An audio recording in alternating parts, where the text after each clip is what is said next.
नमस्कार दोस्तों, मैं हूं डॉक्टर विजय वर्मा, मानसिक रोग विशेषज्ञ। आज हम लोग बात करेंगे बेंजोडाइज़ेपिन के बारे में। बेंजोडाइज़ेपिन नींद की दवा या एक छुपा हुआ खतरा, आज हमारे बातचीत करने का टाइटल है।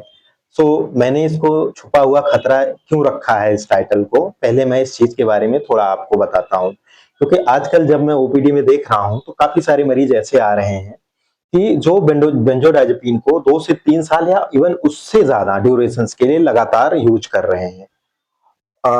इतना लंबा ड्यूरेशन यूज़ करने के पीछे कारण क्या है? वो बोल रहे हैं कि अगर ये दवाइयाँ हम छोड़ रहे हैं, तो हमको नींद नहीं आ रही है, घबराहट हो रही है, चिड़चिड़ापन, बेचैनी, हाथ में कंपन, पसीना आना जैसी चीज़ें होना स्टार्ट हो रही हैं। तो जिसके कारण ये दवाइयाँ मुझे लेनी पड़ रही हैं। तो क्या ऐसा हुआ कि इतना लंबा टाइम तक बेंजोडाइज़ेपिन खाने की ज़रूरत पड़ी? कितने ड्यूरेशन तक बेंजोडाइज़ेपिन या नींद की दवाइयाँ लेना सेफ है? क्या-क्या दवाइयाँ बेंजोडाइज़ेपिन के अंतर्गत आती हैं? किनको बेंजोडाइज़ेपिन अवॉइड करना चाहिए? किनको बेंजोडाइज़ेपिन नहीं लेना है, बिल्कुल भी नहीं लेना है? उनके अलावा बहुत सारी नींद की दवाइयाँ अवेलेबल हैं मार्केट में। हम पहले बात करते हैं कि बेंजोडाइज़ेपिन होता क्या है? बेंजोडाइज़ेपिन एक नींद की दवाइयों का ग्रुप है, जो ब्रेन को सप्रेस करता है और नींद लाने में मदद करता है, घबराहट कम करता है।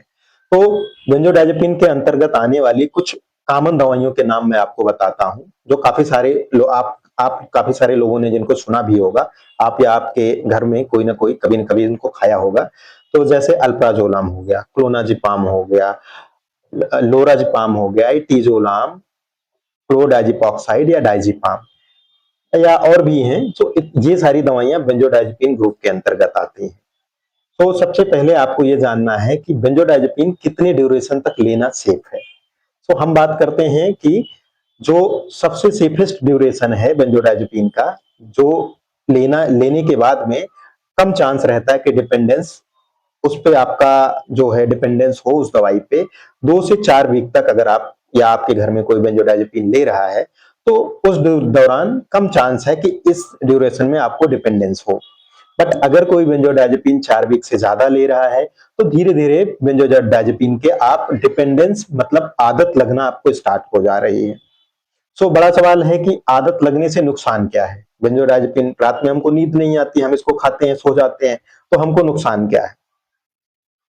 नुकसान ये है कि अगर जिस दिन आप उस दवाई को नहीं लेंगे, जो शॉर्ट टर्म में नुकसान है, कम शुरुआत में जो आपको महसूस होगा कि आप चिड़चिड़े हो जाएँगे, अपने बिलव्ड वन पे गुस्सा करना स्टार्ट कर देंगे, हाथ-पैर में कंपन होगा, पसीना होगा, आपका दिमाग हमेशा लगा रहेगा कभी नींद की दवाइयाँ मैंने नहीं खाई हैं, मुझे नींद की दवाइयाँ चाहिए ही चाहिए। ये शॉर्ट टाइम के लिए है। अगर हम लॉन्ग टाइम के लिए बात कर रहे हैं कि क्या नुकसान है इसको लंबे समय का लेने के लिए, तो जो बुजुर्ग लोग हैं, 60 के ऊपर के जो लोग हैं, अबव द 60 वाले हैं, अगर उनमें बेंजोडाइज़ेपिन लंबे टाइम तक देंगे, तो दिक्कत कहाँ आएगी कि फ्रैक्चर का रिस्क रहता है कि गिर जाएँगे, चोट लग जाएगी।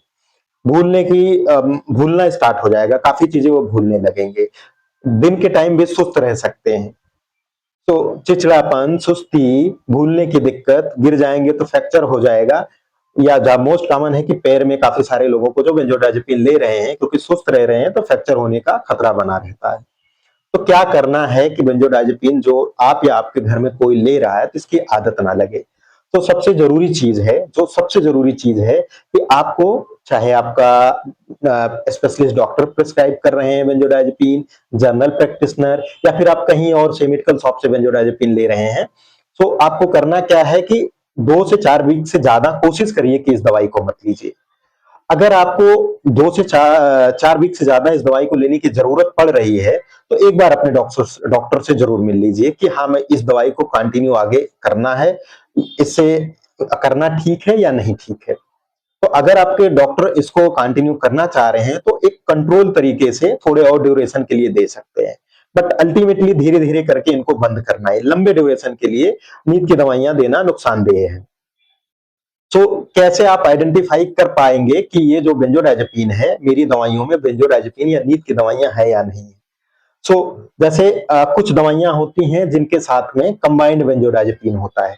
जैसे सबसे कॉमन दवाई है उदासी के लिए, घबराहट के लिए या बहुत सारी चीज़ों के लिए इटिज़ोलाम, जो जिसको हम लोग SSRI, selective serotonin reuptake inhibitors बोलते हैं, उनमें जो है ये दवाइयाँ कंबाइंड करके आती हैं, या कुछ सर दर्द की दवाइयाँ जैसे माइग्रेन की दवाइयों में भी ये दवाइयाँ लोग कंबाइंड करके दे देते हैं।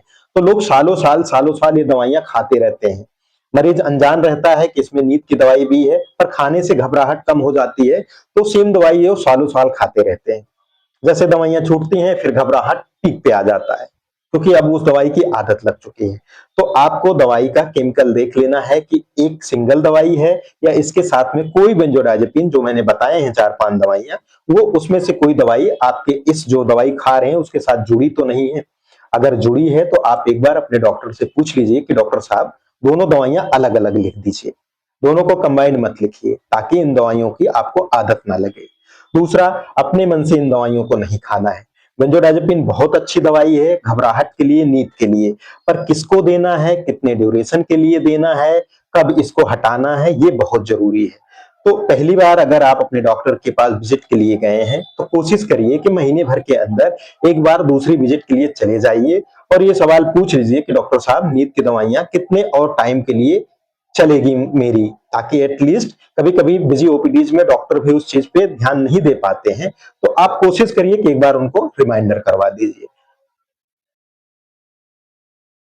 तो मैं उम्मीद करता हूँ कि जो मैं मेरे द्वारा दी गई इन्फॉर्मेशन है, कुछ तो आप लोगों के काम आई होगी। मेरा वीडियो बनाने का पर्पज़ सफल रहा होगा। धन्यवाद।